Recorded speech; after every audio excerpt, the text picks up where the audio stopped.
तो फिर डर किसी बात का। भगवान के घर भगवान के घर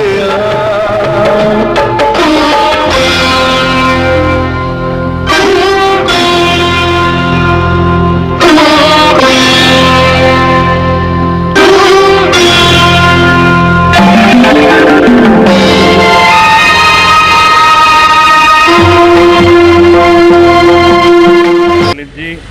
वाकई मैं लगभग 20-22 दिन के बाद आज मंदिर में माथा टेक के जनता के बीच में जाने का काम करूंगा।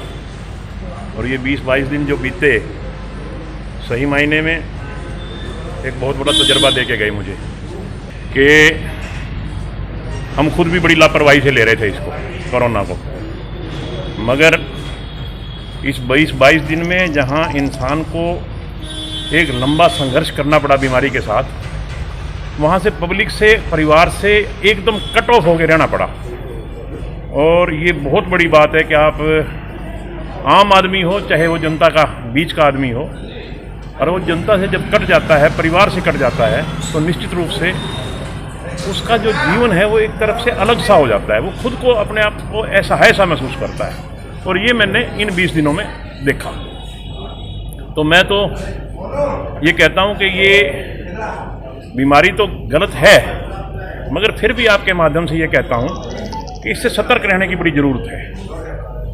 आज के दिन इसके लिए हमारे पास कोई ऐसा वैक्सीन नहीं है जो इस बीमारी से कंट्रोल किया जा सके। मैं तो समझता हूं एकमात्र जो दो तीन उपाय हैं, मास्क, सैनिटाइज़र का ज़्यादा से ज़्यादा प्रयोग करें, साबुन से ज़्यादा हाथ धोएं, और सोशल डिस्टेंसिंग ये ज़्यादा रखें। कोरोना एक भयानक बीमारी है, मगर थोड़ी सी सतर्कता से इससे बचा जा सकता है। जैसा कि आप देख रहे हैं आज पूरे विश्व में इस कोरोना ने महामारी का रूप धारण कर लिया है और दिन भर दिन ये बढ़ती जा रही है। और मुझे बड़े दुख के साथ कहना पड़ रहा है कि हमारे हाँसी में लगभग 450 केस हो गए। उसमें सबसे बड़े दुख की बात यह है कि कुछ जवान मौतें हो गई। तो मैं उन परिवारों के प्रति अपनी संवेदना व्यक्त करता हूं कि जो महामारी का शिकार हुए, जो हमारे जवान भाई बहन इस कोरोना ने हमसे छीन लिए।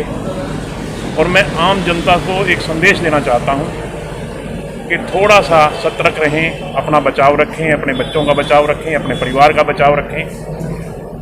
और जो 2-3 चीज़ें सरकार की तरफ से भी बार बार हिदायत दी जा रही है, सोशल डिस्टेंसिंग रखें, मास्क का प्रयोग, सबसे बड़ी जो चीज़ है मास्क का प्रयोग जरूर करें, और सैनिटाइज़र से हाथ साफ करें। थोड़ी थोड़ी देर में जब भी आप खाना खाएं, पानी पिएं, कुछ भी लें, उससे पहले साबुन से हाथ जरूर धोएं। तो निश्चित रूप से इस महामारी से हम बच सकते हैं। आपके माध्यम से मैं यह संदेश पूरी जनता को देना चाहता हूँ। भाई साहब, क्या चल रहा है? अध्यादेश का मामला चल रहा है पूरे में, लोग लाभ में, किसान वगैरह।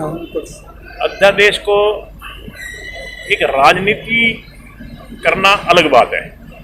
आप देखिए, इस पे खामखामी कांग्रेस के लोग राजनीति कर रहे हैं।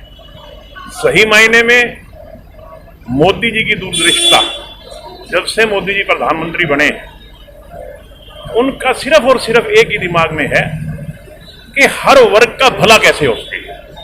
आज उन्होंने किसान के हित में 3 अध्यादेश लाए हैं वो, और जैसा कि आपको पता है कि आज वो तीनों अध्यादेश राष्ट्रपति जी की स्टैंप लगने के बाद, उनके हस्ताक्षर होने के बाद कानून का रूप धारण कर गए।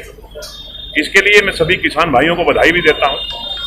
और मैं निश्चित तौर पे कह सकता हूं कि ये तीनों अध्यादेश, जो तीनों कानून हैं, ये निश्चित रूप से किसान का बहुत बड़ा भला करने वाले हैं। मोदी जी का एक लक्ष्य है कि 2022 तक किसान की आय दुगनी करने का।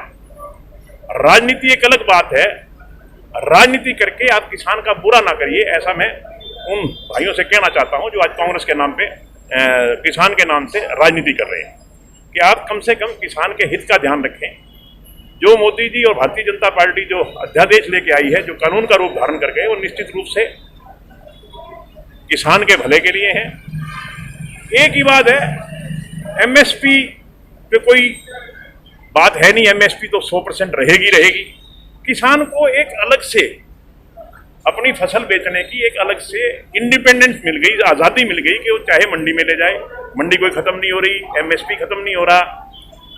किसान की अपनी मर्जी है, वो हाँसी में अपनी फसल बेचे, महम में बेचे, दिल्ली में बेचे, जयपुर में बेचे, बीकानेर में बेचे।